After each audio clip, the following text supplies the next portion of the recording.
Hey, I need to ask you a question. How many of you have been looking for something and you've moved things around, you've raised things up, you went to one corner and then to another corner trying to look for something. And lo and behold, what you've been looking for was right under your nose. I know that has happened to me. How'd you feel? How'd you feel when that happened?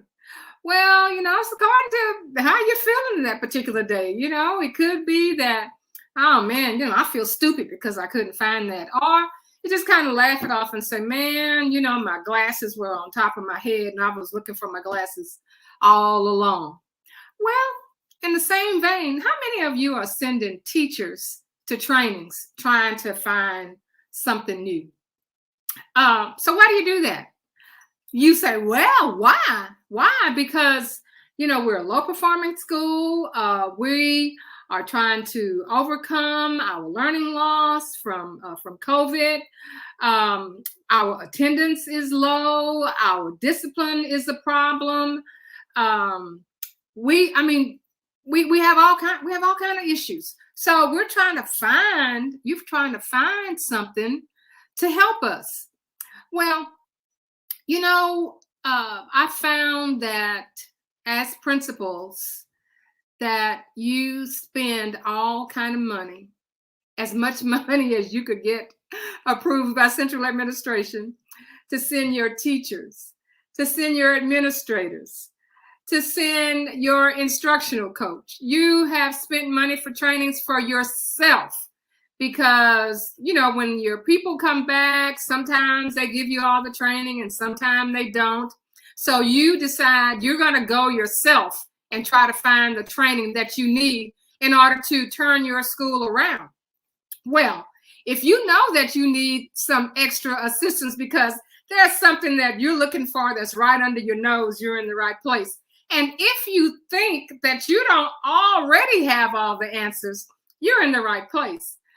As a principal, we are under the gun. We are under the gun from the community, from central administration, and we're especially under the gun if we're a newly assigned principal or reassigned principal, and people are looking for something for you to do. They're looking for you to bring a change. So what we're going to be talking about tonight is 3 ways to find hidden jewels of success in your school. Hidden jewels of success. So what we're going to do, we're going to open that box and the jewels are not going to be hidden. Hi, welcome to another episode of Principals on the Come Up, where we transform schools into a hallelujah success story. Somebody says book clubs, local professionals who do awareness and training. Absolutely, absolutely. That's where we're headed. So what I want you to know is that for this evening, we're going to give you three jewels. We are going to go into that treasure box and give you 3 jewels to show you that you have things right under your nose that you're not using that's going to bring your school to the success that you're looking for. My name is Barbara Polk. I'm known as the turnaround principal. I was assigned to one of the lowest performing the lowest performing school in my district, and one of the lowest performing schools in the state of Texas. And later on, after we had all our success, we had become a hallelujah success story. I was chosen by the Harvard Graduate School of Education, their Urban School Institute, to go and to study with other principals like me who had the same kinds of problems so that we could come up with ways for our children to be successful. Because our children who are in poverty, our children who are of color, there is no way they should not be succeeding. With the millions of dollars that we are spending in our community, our students need to be successful. And the traditional way of doing it, following 1, 2, 3, check, check, check. Oh, this is how you do it. And no, that's not going to work in our schools. You, principal, are the one that's going to make things work in your school. I was also chosen by the Texas Education Agency to go into those low performing schools and to get those schools turned around. And so we can say we have lots of hallelujah success stories out there in the state of Texas. Now, before we go into our three treasures, our three jewels, first thing I want you to do, I want you to go to Facebook, Barbara Ray Polk Consulting, and I want you to share. And also want you to go to YouTube, and I want you to check off on YouTube that you want to be a part of our program. So here we go. Here we go. The first thing I need you to understand is that I had things happening to me that right under my nose, and I didn't even realize it. You know, we have some preconceived notions in education about our children because of the way they act or the way they talk or the way they look. We say, well, you know, that one is smart and that one is low. We in my last school, we had something that was called our spelling bee, and what I saw was one little boy was running up and down. And I said, "What are you doing in here?" He said, "Well, you know, I made it to the finals in spelling bee, and I'm here to be on stage." I said, "Well, you need to just go and have a seat." So again, I see him. He's just jumping up and down. I said, "What? How did you make the finals to get it in here?" I don't know. They told me this is where I'm supposed to be. So anyway, I'm thinking, you know, I don't know who let him in here, but he has no business being in here. And you know, I turn around and get distracted, and all of a sudden I see him up on the stage, and they're asking how to spell words, and he's constantly hitting the button. Oh my goodness. My preconceived notion about him is that you don't belong here because of the way he acted, because of the way he talked. He was a jewel and was right under my nose, and I didn't see it. I just didn't see it. And there's some things that you can do as a principal. You need some options, as the Facebook user said. You need some options. You need some ideas. So the first thing that you have that's right under your nose that you are not using to your maximum, and that is your master teacher or your little newbie teacher who's just burning things up, who's on fire. So I said, well, what can I do with that master teacher? Because, you know, the master teacher, you know, she doesn't feel like being bothered. She wants to do things her way. She doesn't want to do things the way central administration has instructed us, you know, to teach the standards. But you have some results. If you are a newly assigned principal, you have some results to show that, you know, her students are the ones that's getting it done. They're getting the job done. So what can you do? Well, with those two teachers, three teachers, however, one teacher that you may have, you know that they are doing something right in that class. And you have some other teachers who have never been in that classroom. You've been in the classroom. You know how that teacher is instructing. You know how that teacher is doing her lesson plans. So let's see what it says, staff. You changed teacher assignments. And it turned out RLA made a better score than math. Well, of course. I mean, you cannot sit and wait for something to happen. You can't go somewhere to make something happen. You have to make something happen right there where you are. So with your master teacher or your master teachers, you know what standards you are weak on. You know what standards those students absolutely have to have in order to be successful at the next level.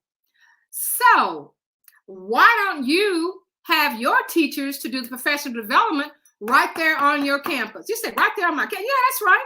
Right there on your campus. There is a place in your campus, lots of places. We are looking at a library.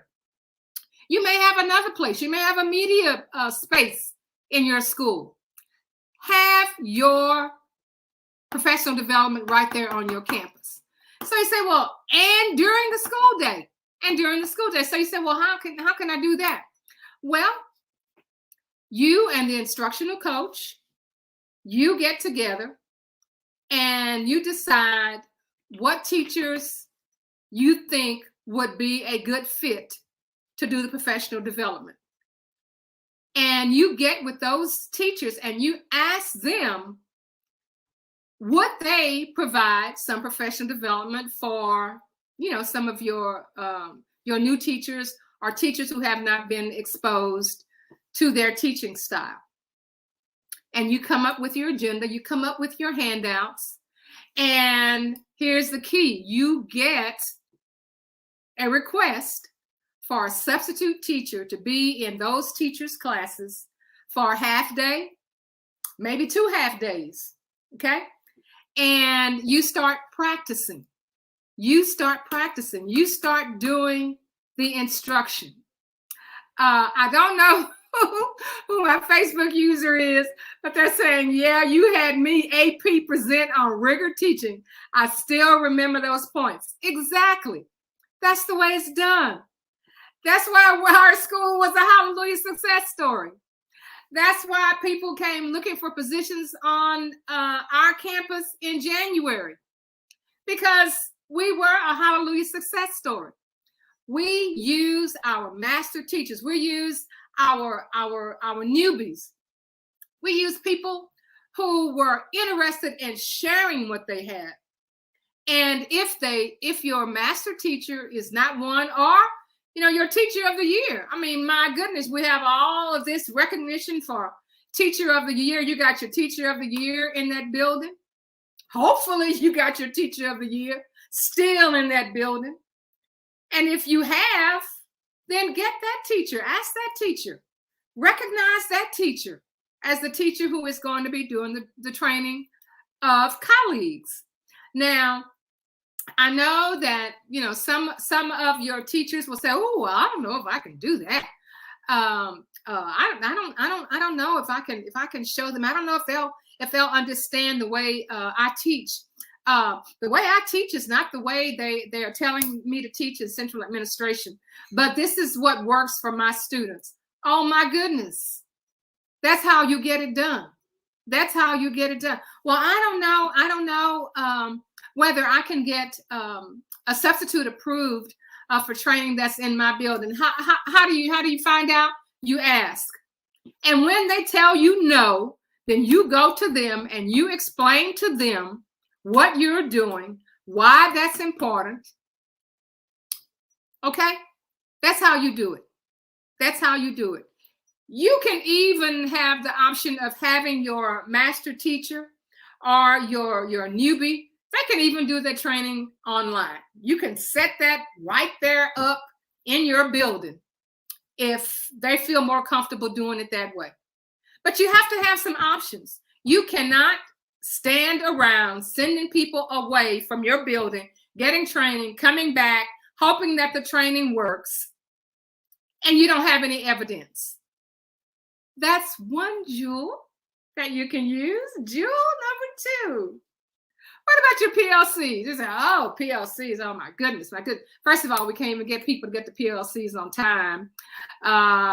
Lots of times we don't have an agenda.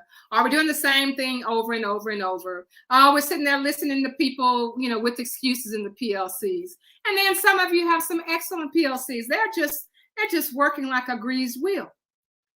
But you can take your PLC, you can make it a linear PLC. Because we're talking about moving into second semester. And second semester, we're going to really be pushing for our students to succeed on our state assessment.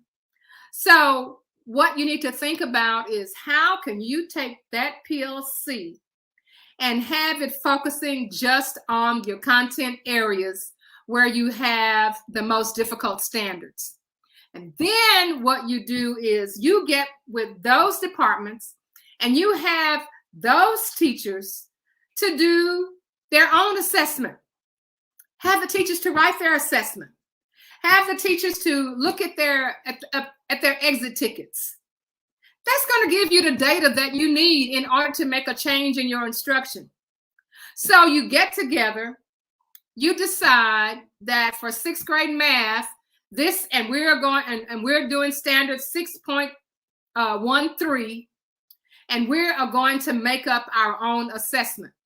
And then when we return back to our PLC, you don't have to have a PLC once a week. You can have a PLC twice a week. You can have a PLC 3 times a week. It's a matter of your focus. Do you need to have it 2 times a week? Do you need to get back together with each other and say, I did this assessment and here were my scores? Or I did this assessment and my scores are not as good as yours? Ha, there you go.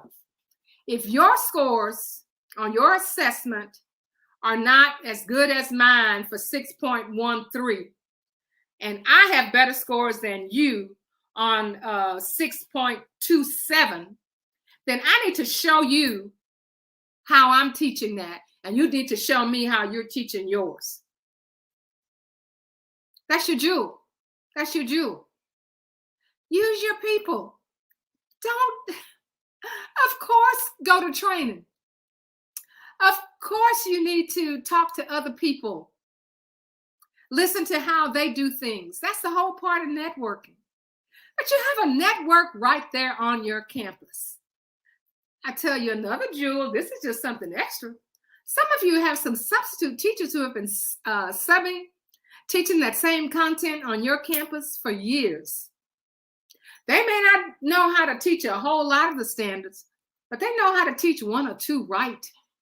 And they can share with you how they're doing that. All righty now, let's move on to jewel number 3. So what about your instructional coach? I know what you're saying. An instructional coach is so busy. The instructional coach is so busy doing other administrative things. We work with the instructional coach in the PLC, but the principal has the instructional coach on the leadership team, and that instructional coach is having to do so many administrative things. They have to get things ready for district assessment. They have to report to central administration about, different kinds of scores. But as the principal, you can get with that supervisor and you can work things out. But that jewel, your instructional coach, did not become an instructional coach because they did not know how to work a classroom, because they did not know how to teach some content. They got to be an instructional coach because they are good at what they do. So your jewel is that instructional coach needs to be in the classrooms helping the teachers who need that help. Now, how are you going to do it? Well, first of all, you're not just going to haphazard say, well, today I'm going to so-and-so, today I'm going to so-and-so. You're going to have to come up with a plan. It can't be anything that just lackadaisical you just do at the drop of a hat. It has to be a plan. You have to study your data. You have to have observations. You have to know when to go into a classroom, because not only are you going to be finding instruction issues in that classroom, you're going to find management issues in that classroom when that instructional coach goes.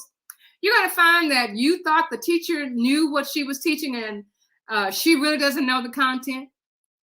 You're going to find that instructional coach is going to have to help that teacher teach that content, or if that is not one of their content areas, to get another teacher to show this teacher how to do what they need. That's your jewel. That is your jewel. And then you're going to start all over. So sure, send them to the training. And I mean, sometimes, you'll come back with some good stuff from the training, but you can't keep it. You can't be in a silo. You have to spread it around. You have to show it. You have to add on to something that teachers already know. And you have just found one little small part to add to it where you can get some success with your students. So the 3 jewels that I can give you, something that is right under your nose. You are looking all over the place for the answer, and your answers are right under your nose. Your answer is your master teacher. Your answer is your new teacher, or your rookie teacher, or the teacher that all the kids like because he teaches a certain way and they're learning. That's who you need to have on your team. That's who you need to have to do your professional development on your campus. Now, you can take the core, you can take the essential, and you can add your own spin to it. But you got some stuff right under your nose that you're not using. The second thing is your PLC. Everybody has a PLC this time. Everybody has a PLC. You know, whether it's a good PLC or a bad PLC, well, take it and use it to your advantage.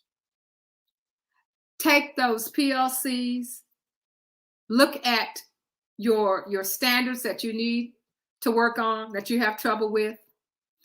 If you have somebody from central administration dictating to you what you should be doing in your PLCs, then you are just going to have to work it out with that supervisor to let them know that we're going to do what you're asking to do, but we're going to do this in addition to it.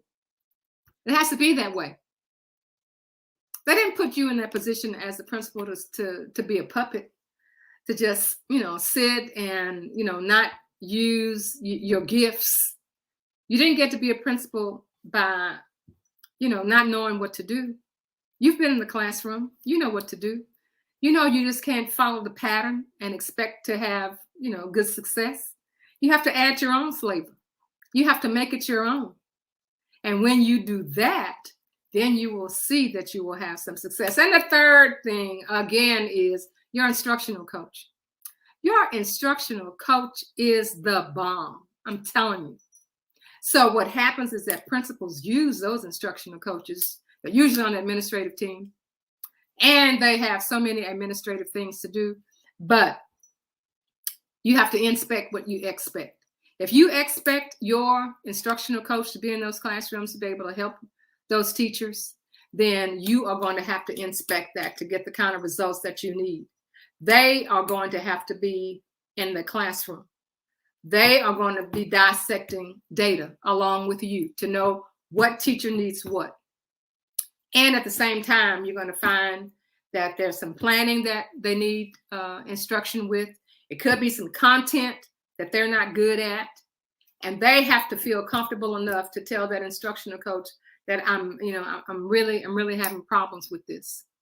And those are your jewels. Those are your jewels. So if you have people who are not members of Principals on the Come Up, you can just click on that link and you can invite them yourselves. You can invite them to Principals on the Come Up. And you can also go to barbararaypolk.com and go to Facebook and subscribe. Go to Facebook and subscribe. I'll be hitting you up again on, not on Facebook, on YouTube. Be hitting you up again on YouTube to go in and subscribe, because we are shooting for 200 subscribers to YouTube.